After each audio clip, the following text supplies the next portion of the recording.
Good evening. आज हम लोग एक इनवर्स आव्यूह पढ़ेंगे। मतलब एक आव्यूह दिया गया है, उसका इनवर्स हम कैसे निकालते हैं, इससे संबंधित हम सवाल करेंगे। इससे पहले हमने सेकंडज आव्यूह पढ़ा है। सेकंडज आव्यूह को हमने कहा एडजॉइंट आव्यूह। एडजॉइंट किसी भी से आव्यूह ए दिया गया है तो उसको हमने एडजॉइंट ए के द्वारा निकाला था। अगर आव्यूह बी दिया जाएगा तो उसे एडजॉइंट बी के द्वारा निकालेंगे। तो देखिए यहाँ पर हमारे पास इसी आव्यूह का प्रतिलोम आव्यूह कैसे निकालते हैं। अब प्रतिलोम आव्यूह में हमको सेकंडज की आवश्यकता पड़ती है और सारणिक की भी आवश्यकता पड़ती है। ये हमने पिछली कक्षाओं में ज्ञात किया है कि सारणिक किसी भी कोई सारणिक दिया तो उसको किस तरह से हल करते हैं, और कोई आव्यूह दिया है तो उसका सेकंडज हम कैसे निकालते हैं। तो हमने देखिए पहले भी बताया है किसी आव्यूह का प्रतिलोम आव्यूह इनवर्स या रेसिप्रोकल, उसको इंग्लिश में बोलते हैं इनवर्स और रेसिप्रोकल ऑफ ए मैट्रिक्स। माना कि एक आव्यूह ए कोटि n का वर्ग आव्यूह है।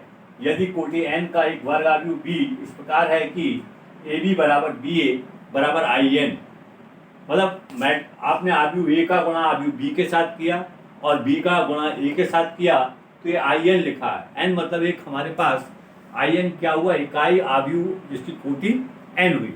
आप यहाँ लिख रहे हैं ए आव्यूह किसका, n कोटि का है, तो बी आव्यूह भी n कोटि का होगा, तभी तो उन दोनों का गुणा संभव होगा।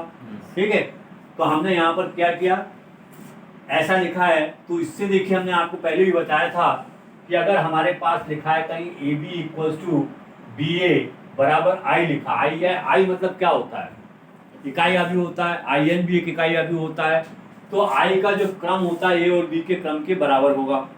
तो हम यहाँ पर क्या करेंगे, इससे अगर इनको ले रहे हैं तो हम इससे ऐसा लिख सकते हैं, A inverse equals to B लिख सकते हैं, ठीक है, या B inverse equals to A लिख सकते हैं। ठीक है, तो हमने ये लिखा यहाँ पर A inverse equals to B, ठीक, या B inverse equals to A. समीकरण नंबर 1 से आ जाएगा हमारे पास। अब इसकी एक दूसरी भी डेफिनेशन है हमारे पास कि ए इनवर्स निकालने के लिए हम इसका उपयोग करेंगे।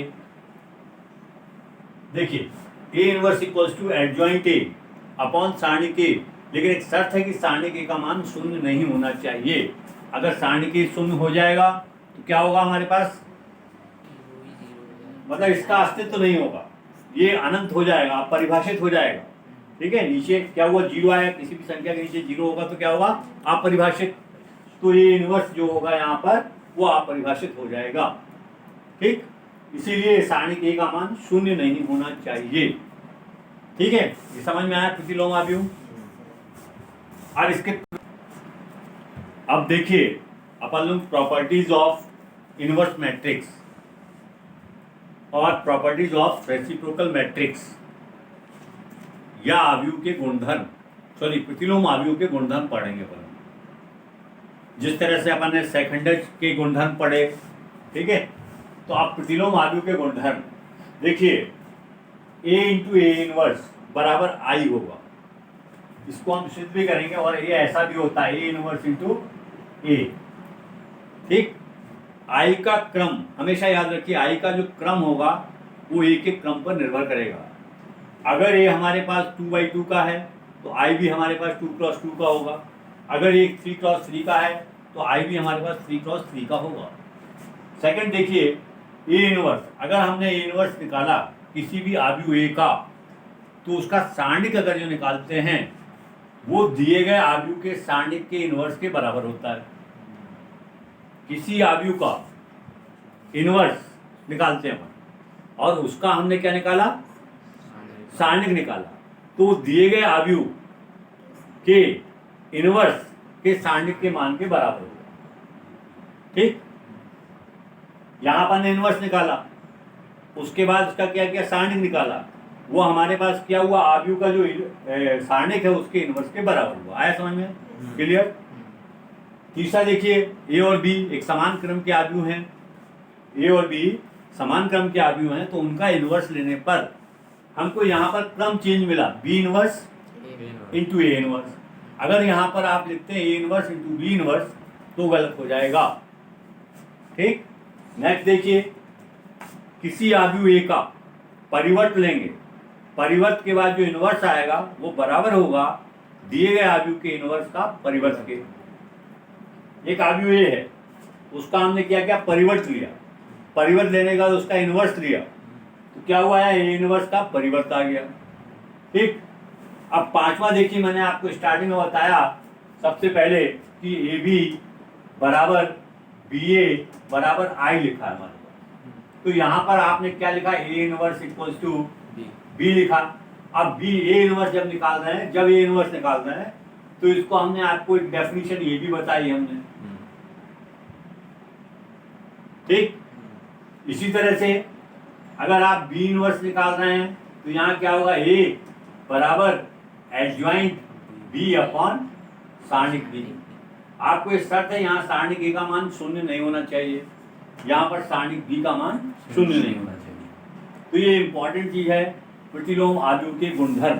ठीक है, तो अभी हम आपको सीधा एक सिंपल सा सवाल बताते हैं जो हमारे पास इनवर्स मैट्रिक्स के सवाल को बताता है। ठीक है,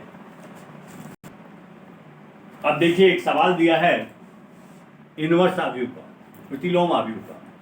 यदि ए बराबर 4, 11, 2, 6 का एक आव्यूह दिया गया है तो उसका हमको ए इनवर्स ज्ञात करना है। तो आपको मालूम है ए इनवर्स के लिए मैंने अभी फार्मूला आपको क्या बताया, ए इनवर्स इक्वल टू सेकंडर ए अपॉन सारणिक ए, और एक शर्त है कि सारणिक ए का मान 0 नहीं होना चाहिए।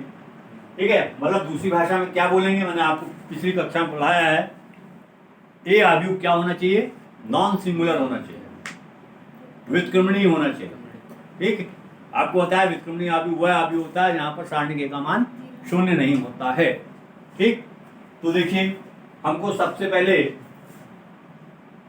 हल हमको दिया गया है आव्यूह ए इक्वल्स टू 4, 11, 2, 6। तो हम क्या करेंगे, यहाँ सेकंडर निकाल रहा है, A11 का सेकंडज कितना होगा, 6। ठीक, 6 minus 11 A12 का सेकंडज कितना होगा, A12 मतलब इसकी बात कर रहा ना, पहली पंक्ति -2 होगा। फिर देखिए A21 का सेकंडज कितना होगा, -11। A22 का सेकंडज कितना होगा, बोलो 4। यहाँ पर हमने गलती तो नहीं की, लेकिन हम मान रहे हैं अगर हम थोड़ी देर के बाद सारणिक ए का मान निकालें और वो 0 आ जाएगा तो हमारी मेथड खराब हो जाएगी। तो हमको चाहिए सबसे पहले सारणिक ए का मान ज्ञात करना। तो ये जगह है, हम यहाँ पर सारणिक ए का मान ज्ञात कर लेते हैं। सारणिक ए इक्वल्स टू 4, 11, 2, 6। इसको सॉल्व करिए, डायरेक्ट तो 24 - 22 और बराबर 2 आएगा, और 2 0 के बराबर नहीं है। ठीक है, मतलब सारणिक ए का मान शून्य नहीं है तो हम उसका इनवर्स निकाल सकते हैं। ठीक है, तो ये ध्यान रखना, सबसे पहले हम सारणिक ए का मान निकालेंगे, नहीं तो पहले हम इतना काम कर लिया और बाद में सारणिक ए का मान शून्य आ गया तो गलत हो जाएगा। अब देखिए एडजॉइंट ए बराबर क्या होगा, देखिए 2/2 का है तो ऊपर से 2 स्तंभ बना लीजिए, 6 minus 11 और -11 4। ठीक, अब देखिए हम जानते हैं, we know that A inverse equals to adjoint A upon determinant A। determinant A की वैल्यू 0 नहीं होना चाहिए। तो देखिए यहाँ क्या हुआ, A inverse equals to adjoint A मतलब कितना हुआ, 1/2 -11 -2 4। ये इसका आंसर आ गया। अब बहुत सी किताबें इसको क्या करती हैं, ऐसा भी लिखती हैं, A इनवर्स इक्वल्स टू 3 -11/2 -1 और 2। ठीक है, तो ऐसा आंसर लिखिए, ये आंसर लिखिए। अब देखिए हमारे पास जो कुछ प्रॉपर्टी है हमारे पास 1 by 1, उसको हम इससे प्रूव भी कर सकते हैं। सबसे पहली प्रॉपर्टी क्या है, A inverse equals to I। ठीक, यही है ना। तो देखिए हम यहीं पर सॉल्व कर रहे हैं। पहली property A inverse equals to I आना चाहिए। ठीक, तो A की जगह कितना लिखा है, 4 11 6 2 6, उसके बाद ये 1/2, चलिए यही ले लेते हैं, इसमें गुणा भाग में कोई दिक्कत ना होना चाहिए। हम चाहते थे कि हम ये लिख लें, देखो हम ये चाहते थे कि 1/2 और 6 -11 -2 4, ये भी ले सकते हैं और ये भी ले सकते हैं। 1/2 क्या हुआ, बाहर आ गया, 4 6 24, 24 में से 22 गया तो कितना बचेगा, 2। फिर देखिए -44 + 44 0, ठीक, यहाँ देखिए 2 12 12 0, ठीक, यहाँ देखिए -22 24 2, और इसको 1/2 से डिवाइड कर दिया, 1 0 0 1, ये क्या हो गया, आई आ गया हमारे, ठीक। तो ये आपको याद रखना है कि जो भी प्रॉपर्टी हम प्रूव कर रहे हैं, जैसे हमने देखा यहाँ पर कि A inverse = I = A inverse × A आता है। अब बोलोगे सर ये भी करा देना, हम करवा देंगे, घर पे कर लो, ज़्यादा अच्छा है, ठीक है, तो यहाँ पे कोई दिक्कत तो नहीं है। अब दूसरी प्रॉपर्टी हम इसी में बता देते हैं आपको, दूसरी प्रॉपर्टी बता दें, इसको मिटा दें, बोलिए, ये समझ में आया? अपना यहाँ तक A इनवर्स खत्म हो गया, उसके बाद हमने यहाँ प्रगुण, आपको पहला वाला प्रगुण आपको बता दिया, दूसरा क्या है प्रगुण बताइए, एक मिनट,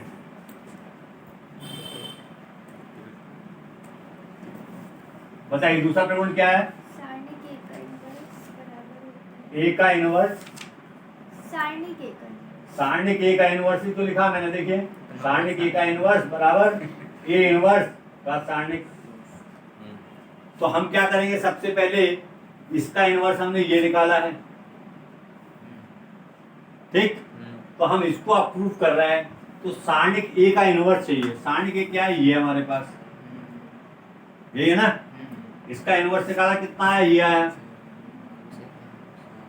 देख लीजिए आप भाई, सारणिक A का इनवर्स,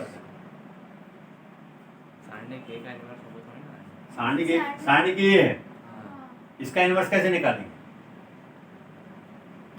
भाई, यही तो निकालेंगे ना, यही तो, ये आव्यूह लेके चलेंगे ना, ये आव्यूह लेके चलेंगे ना, और इसका इनवर्स निकाल देंगे हम, तो हमारे पास क्या आएगा, सारणिक A, सबसे पहले सारणिक A, इसका आप सारणिक निकाल लीजिए, उसका इनवर्स निकालेंगे, ठीक, तो सारणिक A का इनवर्स कितना आएगा बताइए,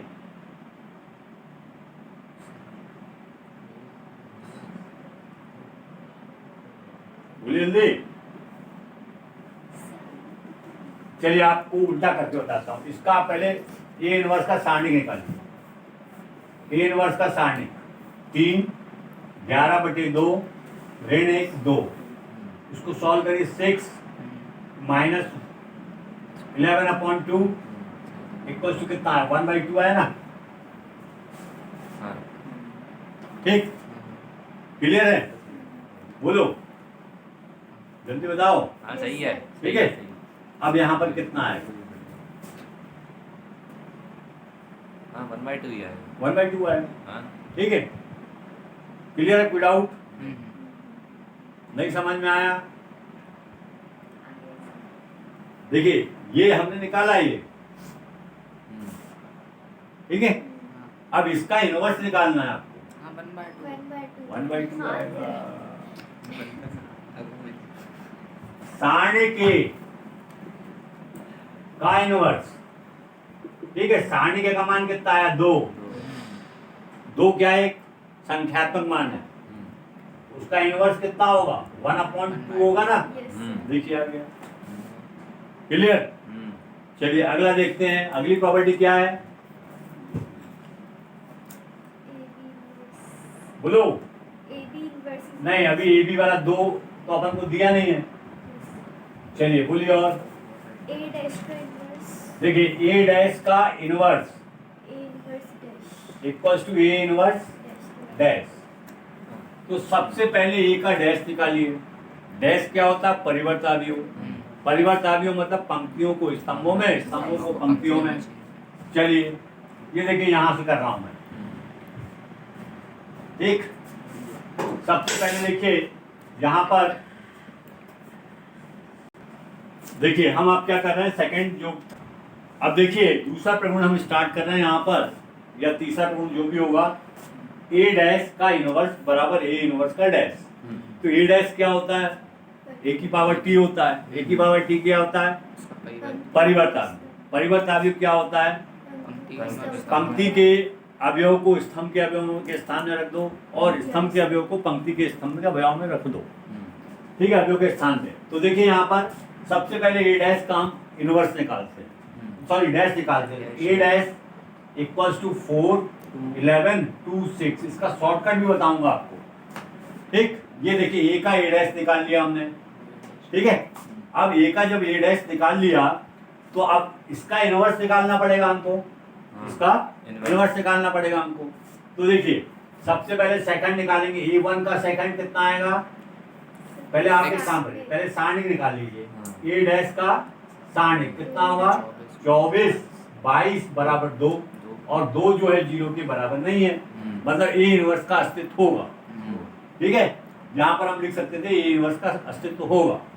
अब देखिए अब क्या करेंगे? A11 का सेकंड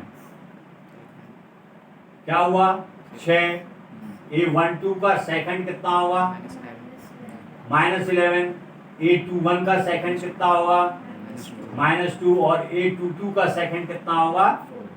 4। तो इसका एडजॉइंट कितना आ जाएगा? एडजॉइंट ए बोलिए। 6 -11 -2। अरे सीधा लिखते ना, अपन सीधा लिखते ना, अब तो अपन समझ लिए ना। A inverse equals to, sorry, A dash का इनवर्स इक्वल्स टू इसका एडजॉइंट। एडजॉइंट मतलब कितना हुआ? 6 -11 -2 4, और ये कितना हो गया? 1/2। सारणी के आएगा ना, ठीक है। अब ये आ गया हमारे पास, इसको हम इक्वेशन नंबर 1 मान लेते हैं। अब देखिए ए इनवर्स, इसका हम डैश निकालेंगे। तो देखिए ए इनवर्स का डैश बराबर कितना आ जाएगा? 3 -1 -11/2।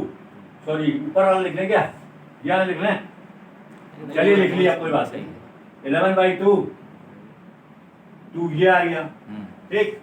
अब ये जो चीज लिखिए, क्या लिखिए? देखिए इसको जब 2 से अंदर गुणा करेंगे कितना आएगा? 3 -1 -11/2 और 2।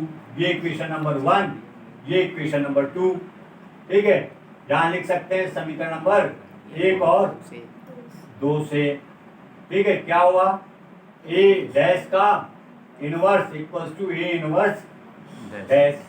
ये देखिए सिद्ध हो गया हमारे पास, ठीक है। तो ये सारे के सारे प्रगुण आप इसी तरह से सिद्ध कर सकते हैं। इसके बाद क्या है प्रगुण?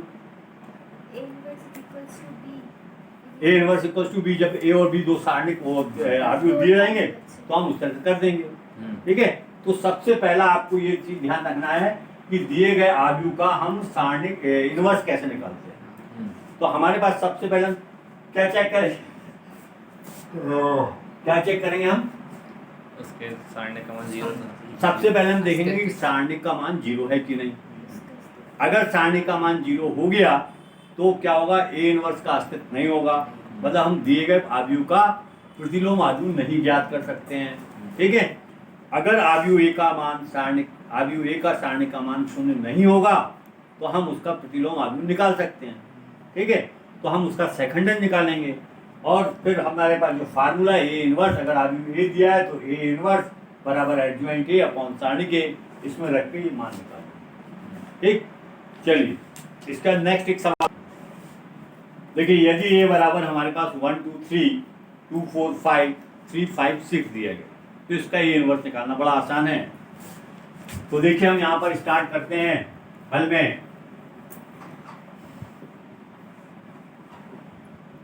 दिया गया है ए बराबर 1 2 3 2 4 5 3 5 6। तो हम क्या निकालेंगे? सबसे पहले सारणिक। सारणिक ये देखिए निकालता हूँ। 1 डायरेक्ट लिखूंगा 24 -25 -2 12 -15 +3 10 -12। तो देखिए सारणिक ए बराबर -1 -2 -3 +3 -2 बराबर -1 +6 -6 1 और 1 का मान 0 नहीं, 1 0 के बराबर नहीं है। ठीक है, तो देखिए आपको मालूम है यहाँ पर 1 आ गया, 1 का मान 0 के बराबर नहीं, सही निकालना। ये +6 हो गया, माइनस वन होगा ना। चलिए -1 भी आ गया, ये -1 जो हुआ ये 0 के बराबर नहीं। ठीक है, तो देखिए आप लिख सकते हैं अतः ए इनवर्स का अस्तित्व है, मतलब ए इनवर्स जो है एग्जिस्ट करता है। ठीक, अगर यहाँ पर सारणी के का मान 0 आ जाता तो अपन बोल सकते थे कि A inverse is not exist. ठीक है, अब देखिए इसको लिख लीजिए पुनः। आपको मालूम है क्या निकालना पड़ेगा, एडजॉइंट निकालना पड़ेगा। ए इक्वल्स टू 1 2 3 2 4 5 3 5 6, तो इसका देखिए A11 का सेखंडज, गलत, सेखंड कितना होगा, सेखंडज होगा कि सेकंड होगा, माइनस वन होगा। सेकंड बताओ कितना होगा, माइनस वन। ये 1 का निकाल देगा ही, 24 - 25 -1। ठीक, A12 का सेखंडज या सेकंड कितना होगा इसका, ये लाइन गई, ये लाइन गई, ये 12 -15 -3 होगा, लेकिन ये जगह दिशा में माइनस की है तो इसलिए +3। A13 का सेकंडज बताइए कितना होगा, ये लाइन गई, ये लाइन गई, 10 -12 -2। फिर देखिए A21 का सेकंड, A21 ये आ गया, ये लाइन गई, ये लाइन गई, 12 -15, फिर ये +3 हो जाएगा क्योंकि माइनस की जगह है। A22 का सेकंड कितना आएगा, 6 -6 0। फिर देखिए A23 नहीं, जीरो नहीं आया। 6 -9 -3। ठीक, फिर A23 मतलब ये लाइन गई, ये लाइन गई, 5 और 6 -1। हाँ, प्लस वन आएगा। ठीक है, तो ये +1 हो गया।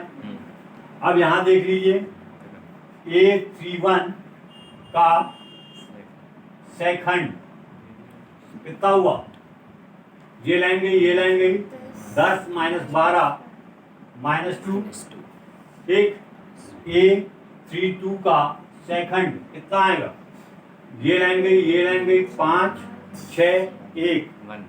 प्लस का 1 आएगा, ये देखिए 5 में से ऋण 1 6 गया, ऋण 1, लेकिन जगह किसकी है, माइनस की, तो ये +1 हुआ।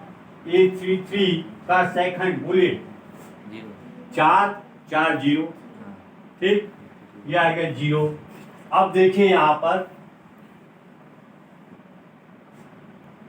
हम जानते हैं, ठीक है, A inverse equals to adjoint A upon सारणी के, यहाँ पर सारणी के का मान 0 नहीं होना चाहिए। तो देखिए यहाँ पर हम रखते हैं A inverse equals to adjoint A, पहले सारणी के का मान कितना है, -1 है ना, तो देखिए 1 अपॉन -1। एडजॉइंट A कितना आया बोलिए, हम डायरेक्ट लिख रहे हैं कि आपको पहले एडजॉइंट A बता दें, डायरेक्ट लिखिए, ऊपर के 3 देखिए, 1 2 3 -1 3 -2 3 -3 1 -2 1 0। लेकिन आप जब परीक्षा में करें तो पहले एडजॉइंट A निकाल के बता दें। ठीक, सेकंडज A निकाल के बता दें। अब ये माइनस का अंदर गुणा कर देंगे तो A इनवर्स इक्वल्स टू कितना आएगा, 1 -3 2 -3 3 -1 2 -1 0। ये हमारा आंसर आ गया। अब हमको ये पता नहीं कि हमारा आंसर सही है कि गलत है। ठीक, हम अपने किताब के उत्तरमाला में इसको चेक करने गए तो उत्तरमाला का पेज फटा था। ठीक, तो क्या करें, बाजू वाले का दरवाजा खटखटाया अपन ने, बोले भैया इसका उत्तर बता दो कितना है, तो बोले किताब बाजू वाले को दी है। ठीक है, तो अपन इसमें अपनी जो प्रॉपर्टी है उसका यूज करके देख सकते हैं। क्या करेंगे, इसमें और इसका गुणा करेंगे तो कितना आना चाहिए, आई आना चाहिए। ठीक है, देख लेते हैं एक बार। ए इनवर्स ए की जगह कितना, 1 2 3 2 4 5 3 4 3 5 6 लिखा है, देखिए वो दिख नहीं रहा। देख नहीं रहा। ठीक है, ए इनवर्स की वैल्यू देखिए कितनी है, 1 -3 2 -3 3 -1 2 -1 0। ठीक है, अब देखिए गुणा करिए इसको, जल्दी गुणा करेंगे। देखिए 1 -6 +5 -5 होगा ना बेटा, 1 -6 तो -5 होगा, और 3 दूनी 6, कितना हो गया, 1 बचेगा। ठीक है, अब इसका इसके साथ करेंगे तो -3 +6 तो +3 बचा, और -3 0 हो गया। इसका इसके साथ करेंगे, ये 2 हुआ, ये -2 0 हो गया, ये 0 0 हो गया। ठीक, ये कितना हुआ 2, और ये कितना हुआ 12, तो कितना हुआ -10, और ये +10 0। ठीक, उसके बाद इसका इसके साथ करिए, -6 12 + 6 हो गया, बराबर हो गया। अरे ठीक तो है, 6 -6 12 6 आया, 6 में से 5 गया तो कितना बचेगा, अरे 1 को ही तो इंग्लिश में 1 बोलते हैं, हिंदी में बोलते हैं। ठीक है, अब देखिए यहां से इसको करिए, ये 4 हुआ, ये 4 0 हो गया, 5 0 हो गया। ठीक, लास्ट चेक कर लीजिए, 3 15 9 हो गया। कैसे 9 हो गया, 3 15 ऋण 12 हुआ, और +12 ये 0 हो गया, 3 3 9 15, कितना बचेगा, 6 बचेगा, 0 हो गया, आखिरी में 1 आया। ठीक है, चेक कर लीजिए आप, हम तो यहीं से डायरेक्ट लिख देते, आप चेक करते हैं, लेकिन आपको पहले समझाने के लिए। और ये क्या आया, I3 आया, या इसको हम I भी लिख सकते हैं। ठीक, I का क्रम एक एक क्रम पे निर्भर है, तो ये आपको हर बार चेक करने के लिए अगर चाहे तो चेक कर सकते हैं, नहीं तो आपके उत्तरमाला का पन्ना है तो आप चेक करिए। गलत है, एक नहीं वो एक जगह माइनस लग गया था, माइनस लग गया था, अरे इसमें लगा था। ठीक है। नहीं लगा। तो ये देखिए, ये आपके पास इस तरह का एक सवाल है। ठीक, कुछ नहीं करना आपको, ये इनवर्स निकालने के लिए इंपॉर्टेंट सवाल है, सब जगह एग्जामिनेशन में पूछा जाता है। आपके पास जो ए दिया गया, सबसे पहले हम उसका क्या करेंगे, सारणी निकालेंगे। सारणी का मान 0 नहीं आना चाहिए, अगर सारणी का मान 0 आएगा तो ये इनवर्स का अस्तित्व नहीं होगा। ठीक, तो सबसे पहले हम सारणी निकालेंगे, सारणी निकालने के बाद उसका सेकंड आव्यूह निकालेंगे। ठीक है, सेकंड आव्यूह निकालने के बाद हमारे पास formula A inverse equals to adjoint A upon सारणी के, जहां सारणी के का मान 0 नहीं है, रख के आंसर आ जाएगा हमारे पास। ठीक, अब देखिए, तो देखिए इस चैप्टर का ये अंतिम सवाल है। ठीक है, ये टॉपिक का जो है अंतिम सवाल है। आव्यूह ये दिया गया है, आपको ये बताना कि a² - 4a + i = 0। 0 यहाँ पर शून्य आव्यूह है, तो ये इनवर्स का भी मान ज्ञात करना। तो देखिए क्या हुआ, हल में दिया गया है a बराबर 2 3 1 2। अब ये जो चीज लिखी है, देखिए ये क्या है, इसमें a² की वैल्यू चाहिए हमें, तो a² बराबर ऐसा लिख सकते हैं 2 3 1 2 2 3 1 2। तो देखिए यहाँ पर a² = a इंटू a² की वैल्यू कितनी हो जाएगी, बोलिए, 4 3 7 6 6 12 2 2 4 3 चार सात 4 7 ए स्क्वायर की वैल्यू आ गई। अब देखिए अतः ए स्क्वायर 4a प्लस आई बराबर 0, ये लेफ्ट हैंड साइड हुआ और ये राइट हैंड साइड हुआ। लेफ्ट हैंड साइड ए स्क्वायर 4a प्लस आई, ए स्क्वायर की वैल्यू कितनी है? 7 12 4 7। ठीक, अब देखिए -4a, ए की वैल्यू कितनी है? 2 3 1 2, और ये आई का क्रम मैंने बताया है एक एक क्रम पर निर्भर करता है।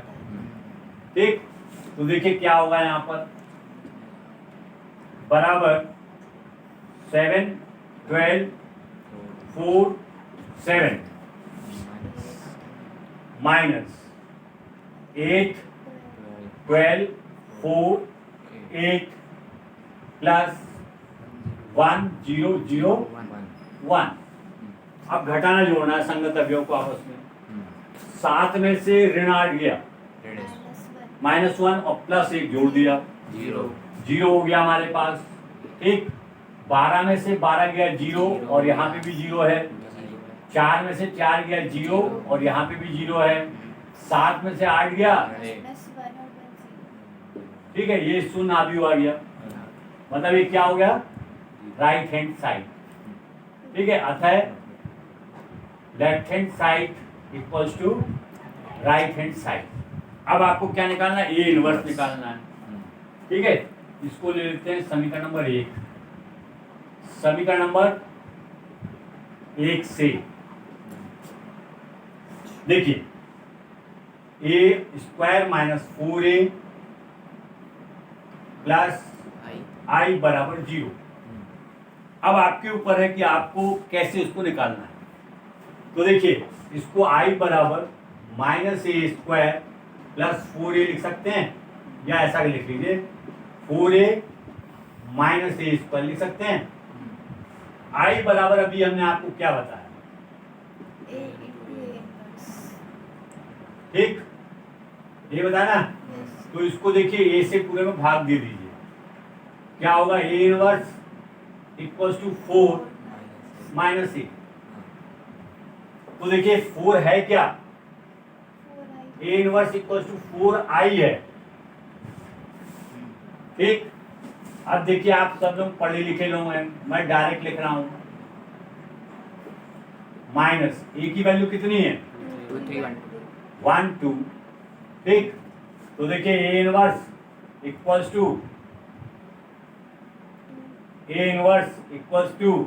2 -3 और -1, ये इसका आंसर है। अगर यहाँ पर ए स्क्वायर लिखा है, ठीक, अगर ए क्यूब लिखा होता तो ए क्यूब को लिखते ए स्क्वायर इंटू ए।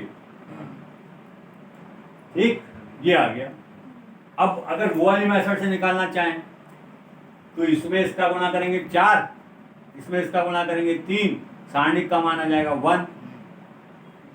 ठीक, बाकी आप एडजॉइंट निकाल के देख लो। देखो मैं डायरेक्ट लिखता हूँ उस वाली मेथड। देखो ए इनवर्स सारणिक का मान कितना आया? 1 नहीं भाई, 2 दूनी 4। ठीक, 1 आ गया। अब एडजॉइंट लिखना, देखना 2 का एडजॉइंट प्लस 2। ठीक, 3 का एडजॉइंट -1 नीचे आएगा ना, अपन पंक्ति वाइज निकालना है। 3 निकालना है, 3 का एडजॉइंट -1, 1 का एडजॉइंट -3 और 2 का 2, यहाँ 2 आ रहा है। सर वहाँ पर आपने 4 की जगह वो लिख दिया, 1 की जगह 4 कहाँ पर? 4 की जगह 1 लिख दिया। ए यहाँ पर नीचे 1 उसके A to 2 में, A to 2 है, A to 1 4 0 ये उसके जस्ट नीचे वाले स्टेप में 4 0 0 4 है। 0 4 है यहाँ। हाँ, अरे हाँ सॉरी, से मल्टीप्लाई कर दो, सही से। अब सही आ जाएगा। -2 हो जाएगा। 4 -2 2 ठीक है, ये 2 आ गया। ठीक है, वो आपका तो मिस्टेक हो गया। तो उस बड़े सिंपल है चीजें, इनको हम कैसे हल करते हैं आपने देखा। हमारे पास ये ध्यान रखना है कि आपको ये इनवर्स ज्ञात करना, सबसे पहले सारणी ज्ञात करना। सारणी ज्ञात करने के बाद सेकंडज ज्ञात करना है। सेकंडज और सारणी ज्ञात होने के बाद A inverse equals to adjoint A upon सारणी के का मान रखना है। ठीक, सारणी के का मान अगर 0 हो गया तो हम इनवर्स नहीं निकाल सकते। तो सारणी के का मान 0 नहीं होगा तो ए इनवर्स का अस्तित्व होगा, उसको हमने निकाल दिया। फिर एक मेथड ये भी हमारे पास, ठीक है। बहुत से लोग क्या करते हैं, आई की जगह यहाँ ए इनवर्स लिख देते। देखो यहाँ पर क्या करते हैं, आई की जगह ऐसा A square minus 4a plus A inverse लिख दिया। अब इस पूरे को आई से डिवाइड कर दीजिए, ए से डिवाइड कर दीजिए। ए से जब डिवाइड कर देंगे तो A minus 4 plus A inverse equals to 0, A inverse equals to 4 minus. देखिए वही आ गया। ये वाली लाइन देखिए सेम है, ठीक है। तो इस तरह भी कर सकते हैं। तो ये आपको बड़ा आसान तरीका है। ए इनवर्स इंपॉर्टेंट है, फुल मार्क्स का क्वेश्चन आपके यहाँ आता है, ठीक है। तो आप कोशिश करिए कि इसको आप आज ही खत्म कर दो, तो कल जो नई चीज़ है उसमें सिर्फ आपको कुछ भी नहीं करना पड़ेगा। अचर राशियों को जो युगपत समीकरण है वो आव्यूह की सहायता से कैसे हल करते हैं, उसमें पहले क्या होगा, एक समीकरण आए, समीकरण को हम इस रूप में बदलेंगे और उसका पूरा का पूरा यही करेंगे हम, ठीक है। तो आपने देखा स्टेप बाय स्टेप अपन हर चीज़ को पढ़ते चले आ रहे हैं। अपना प्रैक्टिस करिए, चैप्टर अपन कल कोशिश करेंगे खत्म करेंगे। तो आज की क्लास के लिए नमस्ते।